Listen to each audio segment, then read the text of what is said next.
Hello, my lovely kids. I'm your English teacher Midhavi, and I'm here with another chapter of your English grammar, that is, adverbs and degrees of comparison. Before I start the chapter, I would recommend you all to take really good care of yourself in this chilling winter. Drink plenty of warm water, wear warm clothes, and don't roam outside until or unless it's really necessary. I'm sharing this experience because I'm having a really bad cough and cold. Hmm. So now without wasting our time, let's get started with the video. And the chapter is adverbs and degrees of comparison. Now let's read the sentences given below and try to understand. The first sentence is, the birds are singing beautifully. Mr. Purcell smiled mysteriously. The old man went home. Ritwik willingly donated blood on his birthday. The sun shines in morning. Gagan has gone out. If we observe these sentences carefully, so we will find out that whoever is reading it carefully will notice that whatever word is underlined, that is used after the verb or to describe more about the verb. Like in the first sentence, the birds are singing beautifully, the verb is singing. So how are the birds singing? They are singing beautifully. How did Mr. Purcell smile? He smiled mysteriously. Smiled is the verb here. And mysteriously, smile को define कर रहा है. कैसे वो मुस्कुराए? Mysteriously, रहस्यमय तरीके से. The old man went home.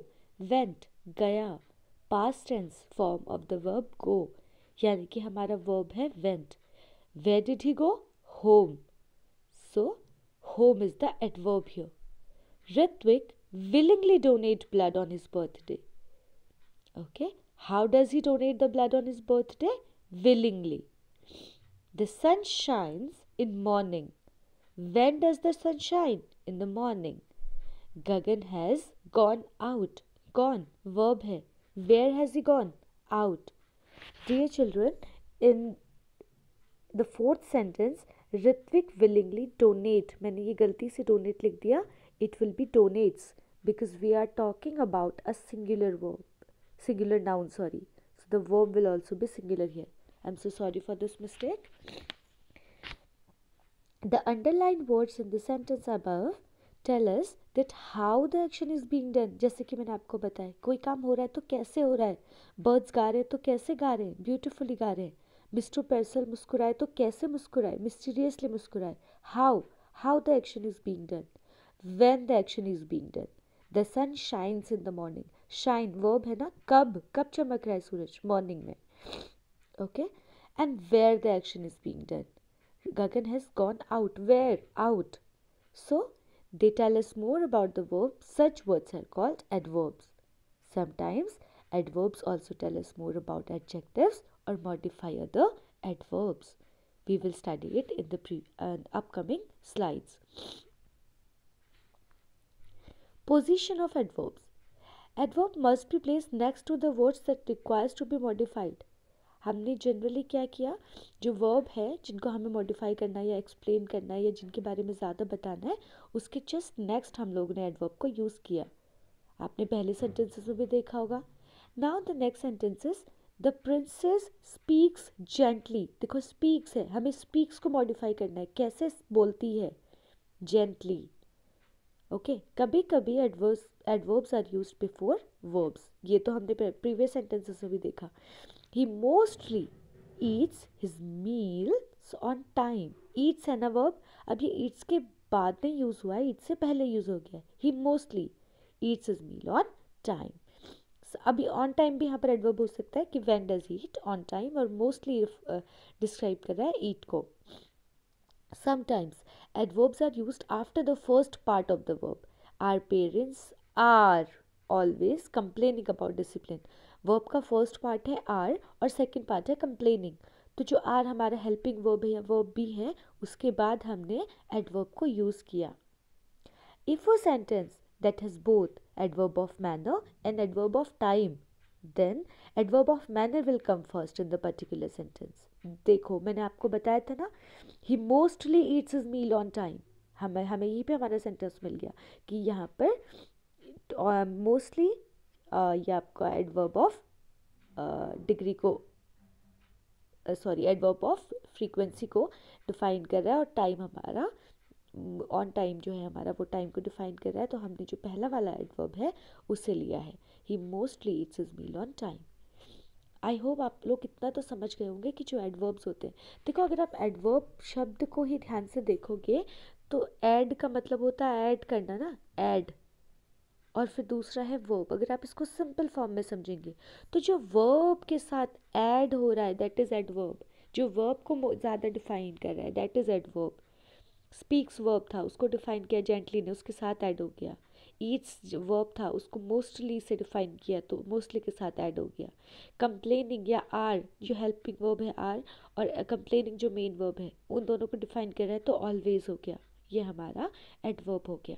ठीक है, कोई भी काम कैसे हो रहा है, कब हो रहा है, कहाँ हो रहा है, कितनी मात्रा में हो रहा है, कितने समय से हो रहा है, कितना फ्रीक्वेंटली हो रहा है, इन सब को डिफाइन करने के लिए we use the part of speech adverb, right?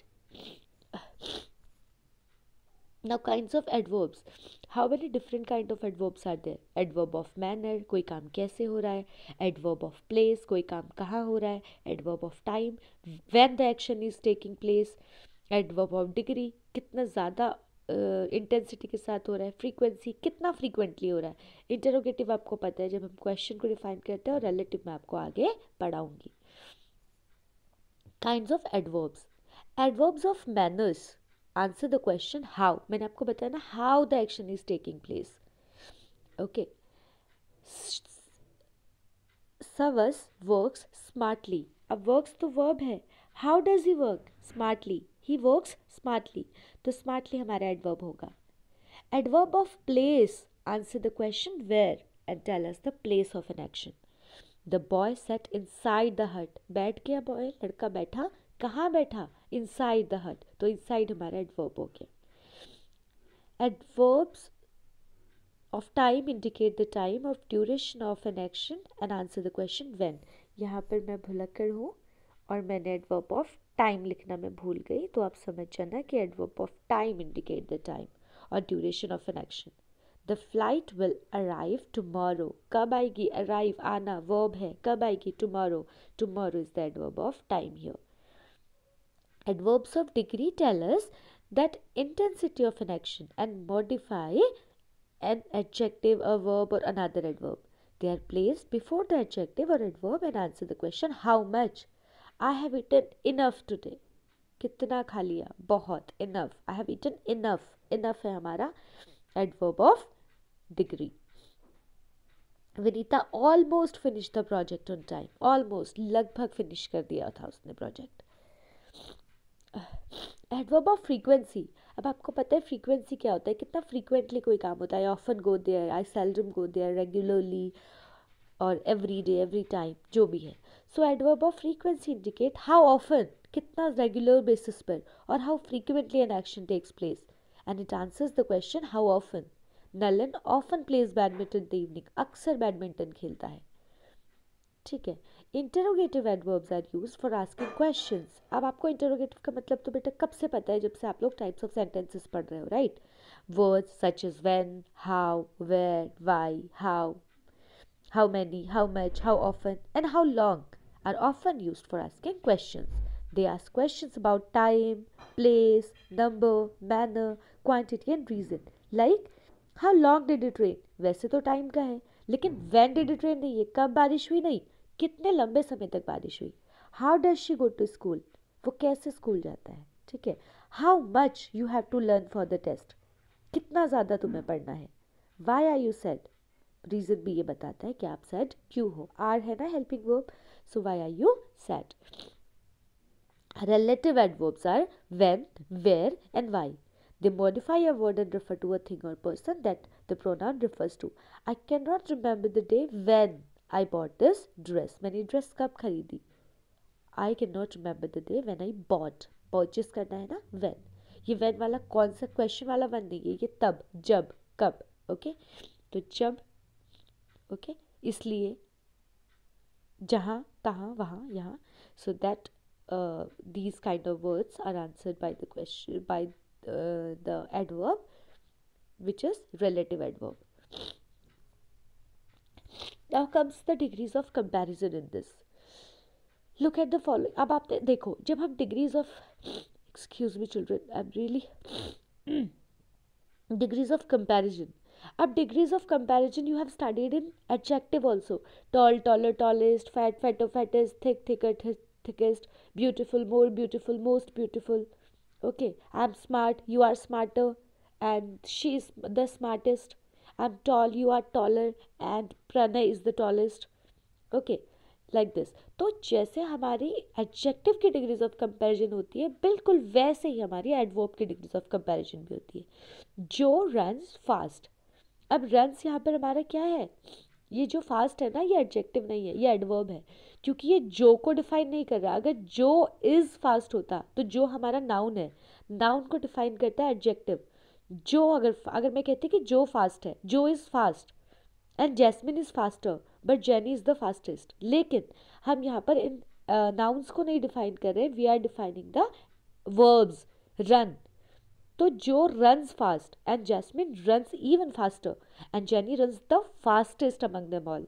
तो वही है चीज़ें सेम, जैसे कि हम एडजेक्टिव की जो डिग्रीज होती है, आपकी पॉजिटिव डिग्री है, आपकी कंपैरेटिव डिग्री है, आपकी सुपरलेटिव डिग्री है, वैसे ही सेम टू सेम हमारी एडवर्ब की भी डिग्रीज होती हैं. ओके, और आपको पता है कि एडवर्ब क्या होता है जब हम वर्ब को डिफाइन करते हैं. अब देखिए, एडवर्ब्स एंडिंग इन ly और lly are change to comparative and superlative degree by adding more and most. The soldiers fought bravely. अब ब्रेवलियर या ब्रेवलिएस्ट नहीं होगा, it will be more bravely और most bravely. The soldiers fought bravely. Fought है verb, फिर से बता रही हूँ, और उसको डिफाइन किया कैसे लड़ा, जो सोल्जर्स थे वो कैसे लड़े, bravely. The Prince fought more bravely. अब जो प्रिंस था भैया वो ज़्यादा ताकतवर था तो वो ज़्यादा ब्रेवली लड़ा. But the king fought the most bravely among them all. तो किंग ने क्या किया, मोस्ट ब्रेवली, वो सबसे तेजी से या सबसे बहादुरी से लड़ा. Look at the list below. The list you can see here also. It is in your book also in page number. Just let me know in which page number it is. Page number 98. तो आप page number 98 में आप देखोगे तो यहाँ पर जो positive degree है, कंपैरेटिव डिग्री और सुपरलेटिव डिग्री है, and you can learn it from there. और बेटा एक चीज़ हमेशा मैं बोलती हूँ अपनी वीडियोस में, आप और क्लासेस में बोलती हूँ, आप लोगों को पर्सनली बोलती हूँ, more you practice more you learn. ठीक है, जितना ज़्यादा प्रैक्टिस करोगे, जितना ज़्यादा इन चीज़ों को आप अपने डे टू डे कम्युनिकेशन में यूज़ करोगे, उतना ज़्यादा ही आपको सीखने में आसानी होगी. ठीक है, that is for today. Exercises मैं आपको बहुत जल्द भेजूँगी. आई होप कि अब तो आप आराम से एक्सरसाइजेस कर पाओगे. I will meet you soon with another video.